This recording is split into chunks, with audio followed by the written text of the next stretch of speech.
Selamat sore saudara-saudara yang terkasih dalam Yesus Kristus. Kita bertemu kembali di dalam kesimpulan sekolah sahabat kita di hari Senin. Kita sudah melakukan kegiatan kita di sepanjang hari dari pagi sampai sore hari. Kita juga perlu untuk menyerahkan diri kita kepada Tuhan dan perlu bersyukur dan berterima kasih kepada Tuhan karena Tuhan telah memimpin kita.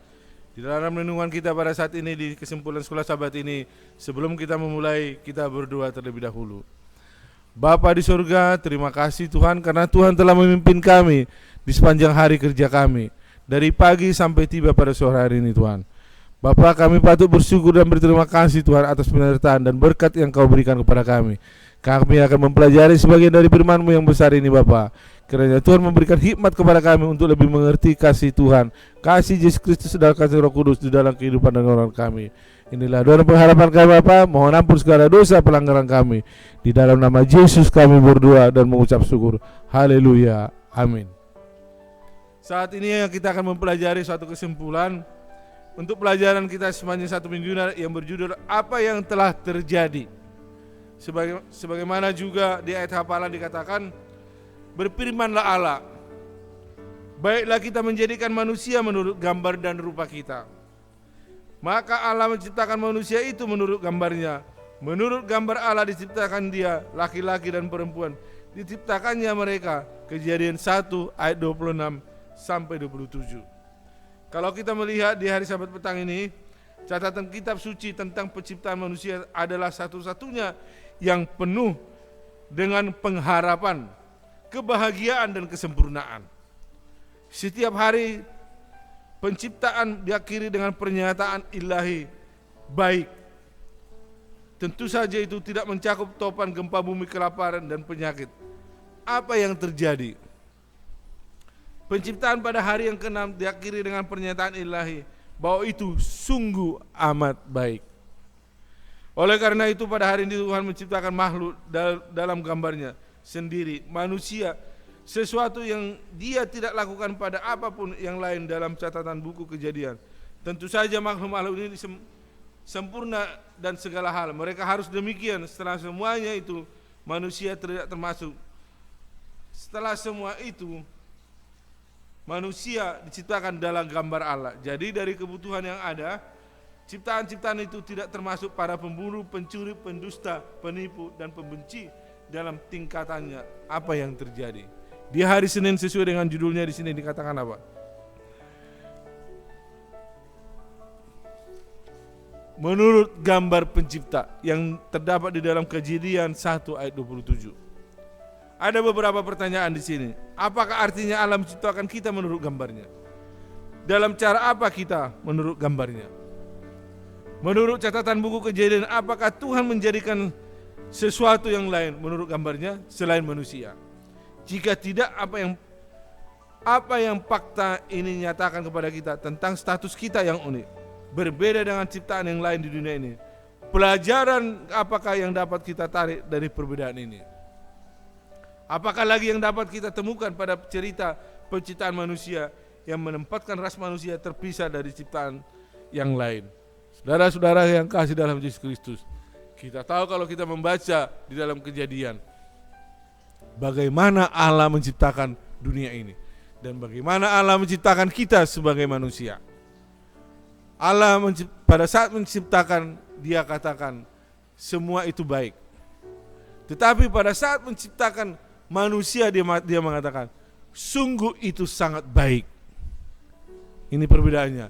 Itulah perbedaan kita sebagai manusia ciptaan Allah dibandingkan ciptaan-ciptaan lain. Kita sebagai manusia, Allah memberikan kepada kita apa? Akal budi. Meskipun kita harus membicarakan Allah dalam istilah manusia, kita tidak boleh lupa bahwa dia adalah wujud roh. Yohanes 4 ayat 24. Memiliki sifat ilahi. Yang dapat kita katakan adalah bahwa sifat fisik, mental dan rohani kita dalam beberapa cara tertentu memantulkan pencipta kita, yaitu siapa? Allah kita, Bapa kita yang di surga. Pencipta kita, namun ada banyak mengenai dia yang tetap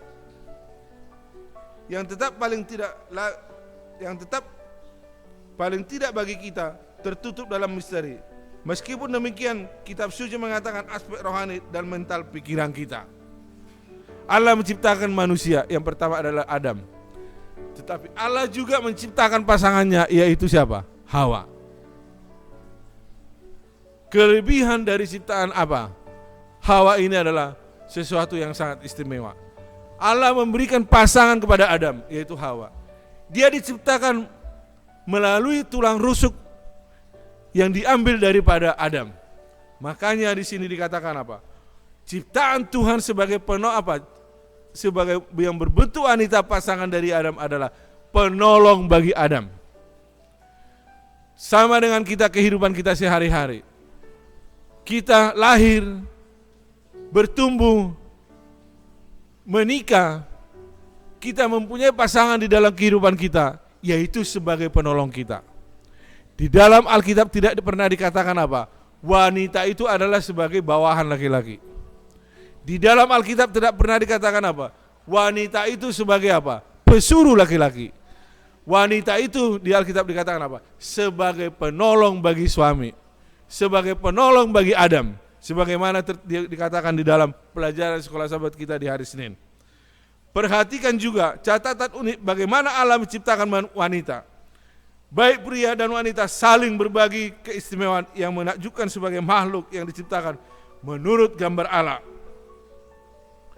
Dalam penciptaan mereka tidak ada petunjuk tentang status rendah dari seorang kepada yang lain. Allah sendiri menciptakan mereka dari materi yang sama. Allah menjadikan mereka sepadam sejak awal dan menurut mereka bersama dalam satu hubungan khusus dengan Dia. Keduanya memiliki kesempatan untuk mengembangkan karakter yang diberikan Allah kepada mereka dalam satu cara yang membawa kemuliaan kepadanya. Jadi kalau ada suatu negara atau suatu masyarakat merendahkan wanita itu di bawah laki-laki, itu memang suatu tanggapan yang salah. Karena Allah menciptakan manusia itu mempunyai apa? Tingkatan yang sama. Allah menciptakan wanita bukan untuk menginjak laki-laki. Allah menciptakan wanita bukan untuk diinjak oleh laki-laki, mempunyai suatu kesetaraan, mempunyai suatu apa? Sifat kesetaraan. Makanya saya diciptakan Tuhan, istri saya diciptakan Tuhan adalah sebagai penolong bagi saya. Jadi ini suatu hal yang sangat indah pelajaran pada saat ini. Dikatakan di sini, Tuhan sendiri telah memberikan kepada Adam seorang sahabat. Ia menyediakan penolong baginya yang sepadam dengan dia. Seorang penolong yang sesuai dengan dirinya, seorang yang cocok menjadi sahabatnya dan yang dapat menjadi satu dengan dia di dalam cinta dan simpati. Hawa dijadikan oleh sebilah tulang yang diambil dari rusuk Adam. Ini merupakan bahwa ia bukanlah untuk memerintah Adam sebagai kepala, bukan juga untuk diinjak-injak di bawah telapak kaki sebagai bawahan, tetapi untuk berdampingan di sisi Adam sebagai seorang yang setara untuk dikasihi dan dilindungi. Yang ditulis oleh Ellen G. White dari Alpha dan Omega. Jadi saudara-saudara yang terkasih dalam Tuhan, kita mempunyai sebagai orang tua, mempunyai seorang istri di rumah, harus patut kita kasihi. Begitu juga anak istri harus patut mengasihi suaminya. Karena wanita diciptakan oleh Tuhan adalah sebagai penolong, bukan untuk diinjak atau bukan untuk direndahkan oleh laki-laki. Jadi pandangan Allah terhadap pria dan wanita dengan ciptanya itu adalah sama. Kiranya Tuhan memberkati kita. Amin.